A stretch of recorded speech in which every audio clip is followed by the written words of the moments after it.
Buenísimo. Bueno, doctor, díganos, ¿por qué eligió trabajar en lo público? La elección de desarrollar mi carrera como eje en lo público tiene que ver con lo que es el ejercicio de la medicina en sí. La medicina es algo que se ejerce para los demás, para la mejoría de los demás, para tratar de mejorarle la problemática vinculada a la salud física y a la salud de su entorno. Es lo que uno habla de modelo médico hegemónico. Ya desde Carrillo decía que las bacterias eran pequeñas causas de enfermedad. Ejemplo, tomemos el caso más claro. La tuberculosis no la tiene el que quiere, sino el que puede. Yo me enfermo de tuberculosis, pero antes tuve un entorno social que es el que yo tengo que corregir. Entonces, el ejercicio de la medicina tiene que ver en el trabajo con las personas y en el trabajo con la sociedad.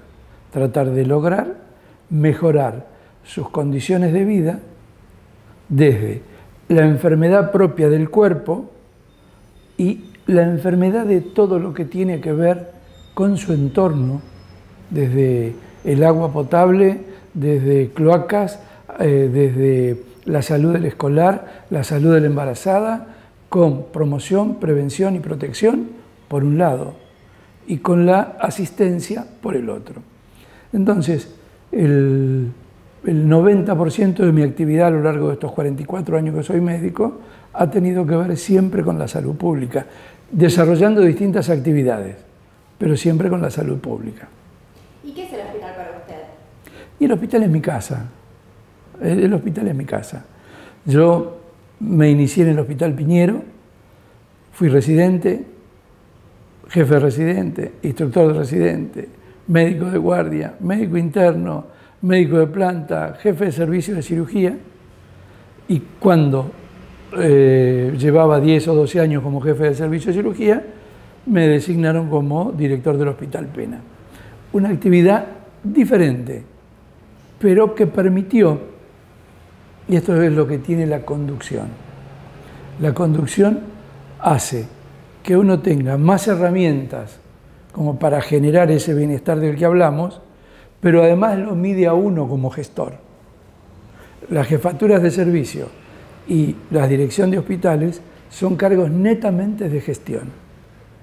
Y la gestión uno la puede traducir como toma de decisiones. Y hemos vivido en esta época, de la mano de Fernán Quirós, la opción de que esa toma de decisión dentro de la gestión se pueda haber encuadrado dentro de un programa de salud que fue el que diseñó Fernán Quirós. Cosa que hasta ahora, en 44 años, nunca lo había vivido. Podrá tener opiniones a favor o opiniones en contra, pero Fernán Quirós hizo un plan que puede ser perfectible para unos y no perfectible para otros, pero lo importante es que ese plan está y todas las decisiones de gestión fueron tomadas en base a un equipo de salud que funcionó con la cabeza del doctor Fernán Quirós.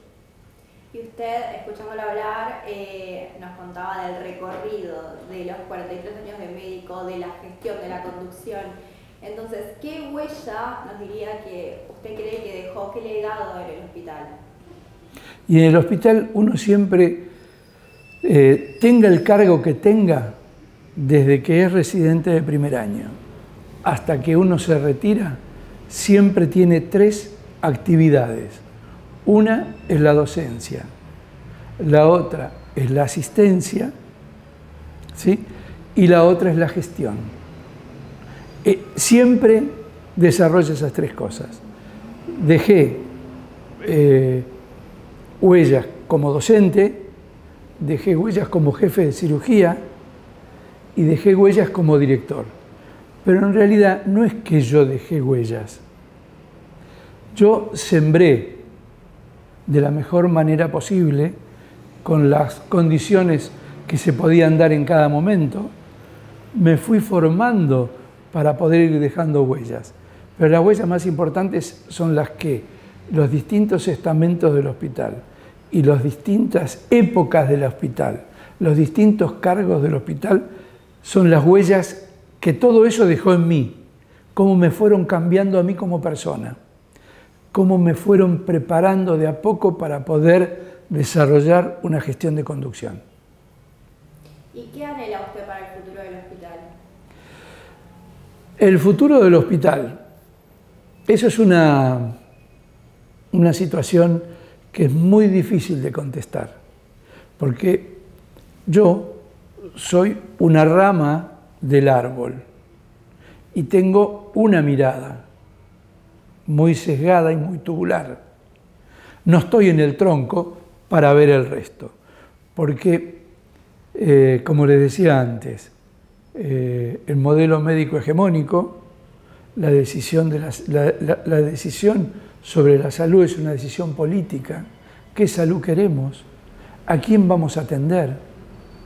¿Sí? Por ejemplo, uno de los grandes defectos que tiene el sistema de salud de la ciudad de Buenos Aires, siendo que es creo que el mejor que tiene el país, es que nunca sabemos cuánto tenemos que atender. Si usted va a hacer un asado, la primera pregunta que hace es cuántos vienen a comer y planea. Yo levantaba la cortina del servicio de cirugía o del hospital cuando era director y nunca sabía lo que tenía que atender. Siempre oscilaba demasiado. Entonces, el sistema de salud de la ciudad comete un error de inicio y es subvencionar oferta. En vez de subvencionar demanda, subvenciona oferta. Entonces yo voy a ofrecer tal número de consultas, pero en realidad no sé si es mucho, si es poco. ¿Por qué? Porque no sé a quién tengo que atender. No sé cuánta gente va a venir de la provincia, cuánta gente va a venir del interior, qué disección tengo de la patología. Porque si a mí de Entre Ríos atiendo 30 personas y uno dice, de Entre Ríos no viene nadie, pero si vienen 5 cirugías cardiovasculares, 4 malformaciones congénitas y 10 trasplantes, digamos que el impacto, ya no económico, el impacto prestacional dentro de la disponibilidad es impresionante. Todo eso no lo sabemos.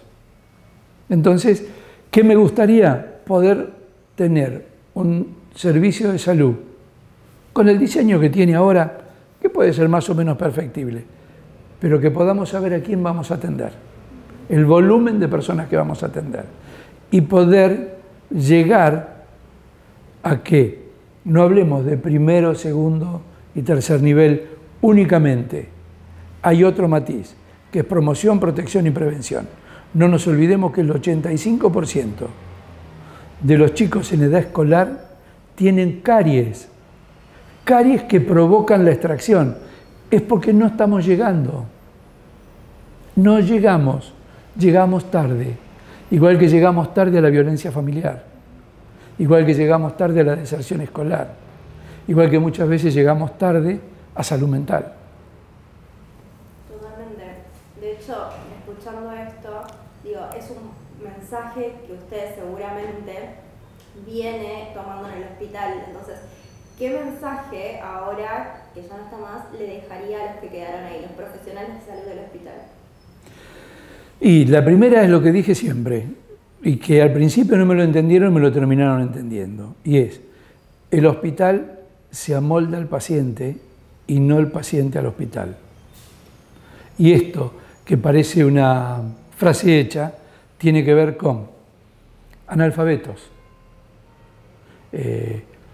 Es muy difícil saber qué cantidad de analfabetos o qué cantidad de gente tiene problemas con la lectoescritura.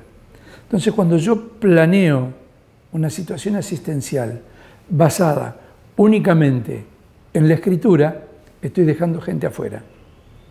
Si yo no tengo flexibilidad en los turnos, por ejemplo, violencia familiar. Una mujer embarazada, ¿cuándo viene? A control. Viene cuando tiene el turno, cuando tiene la plata para el viaje, cuando tiene con quién dejar los hijos, cuando el marido no fue violento con ella y la golpeó. O sea, si yo tengo la rigidez de decirle, usted tiene turno tal día a tal hora. Si esa paciente embarazada no viene, ¿sí?, no estoy perjudicando a esa paciente. Y le digo, consiga turno para otro día. Yo tengo que tener la flexibilidad para que esa paciente se atienda en el momento que ella pueda venir.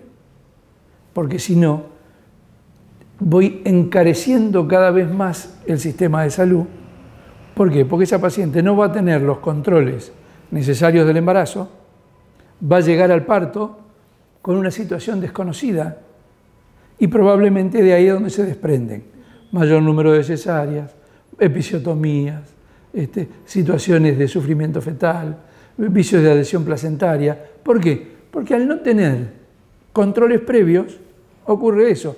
Lo mismo ocurre cuando no llegamos a los domicilios a vacunar a los chicos. ¿Cómo puede ser que hayamos perdido el número de vacunados por sarampión? Si el paciente no viene, lo tengo que ir a buscar, porque el problema es social, no es del paciente. Esto es lo que yo digo de la salud pública. La salud pública tiene que hacer asistencia, tiene que hacer docencia, somos los que formamos a los futuros médicos en su gran mayoría, pero además tiene que hacer gestión y dentro de esa gestión está la promoción, la prevención que genera que si el paciente no viene, yo lo vaya a buscar. Yo tengo que llegar con la salud a ese paciente. Y las condiciones están dadas, se puede hacer, por eso volvemos al principio, es una decisión política. Y yo ahora quiero cerrar con una última pregunta, pero Chelo, no sé si querés agregar algo, si no, yo tiro la mía. Sí, me gustaría que nos cuentes lo más brevemente posible la experiencia de haber conducido el hospital durante la pandemia que nos tocó transitar. Te voy a contestar con una de las consecuencias. Te voy a contestar con un descenso de 20 kilos de peso y un síndrome postraumático. ¿Por qué? Porque la pandemia unió dos temas, desconocimiento y miedo. Entonces, el desconocimiento y el miedo, si hubiera sido solamente en el escalafón, uno lo hubiera podido entender. Pero el problema es que se dio en el médico. De hecho, la cantidad de médicos que se fueron con licencias. Yo me podría haber ido con licencia. Mi razonamiento, cuando me vinieron a decir, doctor, sería conveniente que usted se tome licencia y salga y se quede en su casa, la respuesta fue, esta es una pandemia. Es la primera pandemia y la única pandemia que voy a ver y de la que voy a participar. Y no me la voy a perder. Me pase lo que me pase. Si yo soy médico y mi eje de ejercicio de mi profesión es la salud pública, no puedo salir corriendo de la pandemia. Tengo que participar. Bueno, y la gestión fue muy difícil. Fue muy difícil porque cuando hubo que usar máscaras y barbijos, no había ni máscara ni barbijos, hubo que hacer gestiones creativas. Tuve que salir a las ONG, que respondieron muy bien, consiguiéndome barbijos y consiguiéndome máscaras, después consiguiéndome el resto de los descartables, hasta que aparecieron los descartables dentro del sistema. Creamos una gestión totalmente diferente e inédita, es algo que no está escrito ni se hizo en ninguna parte del mundo, la forma en que gestionamos los EPP, para que los EPP llegaran, porque entre que tengo el EPP y le llega a la persona que lo tiene que usar, esa gestión no es fácil, y sobre todo no había nada armado. Armamos una gestión y ese fue un gran tema, el manejo de los EPP. El segundo gran tema fue la reformulación de las camas. El tercer gran tema era seguir atendiendo a los enfermos que no tenían COVID, porque había enfermos de COVID, enfermos con COVID y enfermos por su enfermedad de base, tener redistribuida desde la circulación hasta la internación, con equipos médicos separados, con circulación separada, fue una situación también creativa. Y la otra situación compleja fue que se perdieron los liderazgos. El miedo, el desconocimiento, hizo que el escalafón fuera muy requiriente y muchísimos jefes médicos no estuvieron a la altura. De hecho, muchísimos jefes se fueron licenciados, a veces con patologías banales. Entonces, otros tomaron el lugar, terminó la pandemia y se generó una situación de el que ejercía el liderazgo y el que tenía la jefatura. Y lo otro fue el gran esfuerzo del equipo de salud. Yo trabajé con la doctora Desiderio como su directora, con Gonzalo Ponce como DGA y dos asesores, la doctora Miarelli y el doctor De Luca, y trabajábamos 24/7. Estábamos permanentemente en el hospital. Nunca en el hospital ocurría algo donde nosotros no tuviéramos respuesta. Con nuestra presencia, porque no reconocían las jefaturas. Entonces, se llevó muy bien, funcionó muy bien la UFU, todo el personal, salvo poquísimas excepciones, salvo los licenciados, y pocas excepciones, tuvieron un comportamiento memorable, destacable.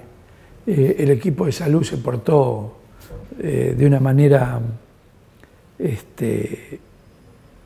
es difícil de encontrar la palabra de ese sacrificio, sabiendo que, o pensando que sacrificaban o que ponían en riesgo a su familia cuando llegaban a su casa, ¿no?